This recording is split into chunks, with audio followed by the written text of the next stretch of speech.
Hi friends, అందరు ఎలా ఉన్నారు? బాగున్నారా? సో ఈరోజు షార్ట్ వీడియో అప్లోడ్ చేద్దామని చెప్పేసి వీడియో తీస్తున్నాను.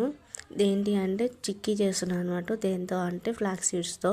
సో బేసిక్గా రీసెంట్గా అందరు నన్ను లావ్ అయిపోతున్నావు అంటే ఒక 1 మంత్ అట్లా డైట్ ప్లాన్ అయితే పెట్టుకున్నాను. డైట్ ప్లాన్ అంటే మా వారు మళ్ళీ నన్ను ఇట్లా చూస్తాడు అనమాట. కంట్రోల్లో ఉండదు, నువ్వు డైట్ చేయడం ఏంటని చెప్పేసి చెప్తారు. బట్ ఏదో నేను అట్లా పెట్టుకున్నాను డైట్ చేద్దామని చెప్పేసి. సో ఈ వీడియో ఏంటి అంటే ఒక స్టోరీ ఉంది. ఈ ఫ్లాక్స్ సీడ్స్కి నాకు పెద్ద స్టోరీ ఉందన్నమాట. ఒక ఫ్యూ ఇయర్స్ బ్యాక్ ఏమైందంటే నేను మా తమ్ముడు బేకరీకి వెళ్ళాము పేస్ట్రీస్ కోసం. సో అక్కడ పేస్ట్రీస్ తీసుకొని వచ్చేస్తుంటే పక్కనే ఒక బాక్స్లో పెట్టేస్తున్నాయి అనమాట ఇవి ఫ్లాక్స్ సీడ్స్ లడ్డులు. సో నాకు ఎందుకు ఇవి చూడంగానే తీసుకోవాలనిపించి తీసుకొని ఇంటికి వెళ్ళాను. మంచిగా అందరం తినేసాం, అయిపోయింది. మమ్మీని అడిగా, ఏంటి మమ్మీ ఇవి ఏదో తేడా ఉన్నాయంటే మమ్మీ అన్నది, నువ్వులు మమ్మీ అని అన్నది. బ్యాక్గ్రౌండ్లో మా తమ్ముడు, ఇవి మాడిపోయి ఉంటాయి, మాడిపోయిన లడ్డులు పట్టుకొని వచ్చింది మమ్మీ అక్క అని చెప్పేసి బ్యాక్గ్రౌండ్లో వాడనమాట.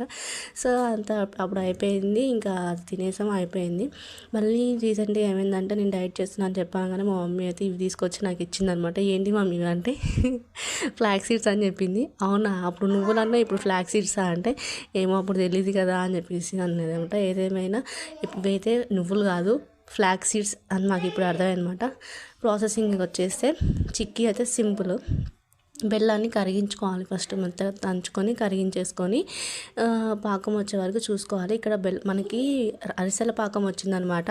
సో అరిసెలకి కొంచెం మెత్తగా ఉండాలి, అంటే ముద్ద పాకం అంటారు అరిసెలకి. చిక్కీకి ఏంటంటే గట్టి పాకం అనమాట. అంటే ఇలా బండకేసి కొడితే టప్పు సౌండ్ రావాలి, అప్పుడు దానికి చిక్కీ పాకం అని చెప్పేసి అంటూ ఉంటారు. సో ఇక్కడ మనకి ఇంకా రాలేదు, నేను చెక్ చేస్తున్నాను చూడండి. సాఫ్ట్గా అయితే వస్తుంది. సో ఇంకా మనకి రావాలన్నమాట. అండ్ అట్లా వచ్చేసాక ఏంటి అంటే మనం ఫస్ట్ ఫ్లాక్స్ సీడ్స్ని మంచిగా వేయించుకోవాలి. ఎంత అంటే మనం నోట్లో వేసుకుంటే అవి మంచిగా ఇట్లా క్రిస్పీగా అయిపోవాలన్నమాట. అప్పుడే మనకి పంటికి ఇట్లా జిగురుగా తాకకుండా ఉంటాయి. మంచిగా వేయించుకోకపోతే మనకి అవి ఒక రకమైన స్మెల్ వస్తాయి అన్నమాట. సో తినలేము.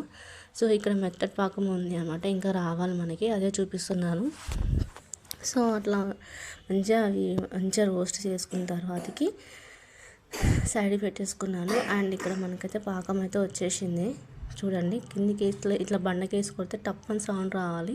సో అప్పుడు మనకు వచ్చేసినట్టు. సో దాన్ని తీసుకొని అవి దాంట్లో వేసేసుకొని కలిపేసుకొని ఘాట్లు పెట్టేసుకున్నాను నేను ముందుగానే, ఎందుకంటే మనకి గట్టిగా అయిపోతే మనకి కటింగ్ అయితే రాదు. సో అందుకని చెప్పేసి ముందుగానే చాకుతో ఘాట్లు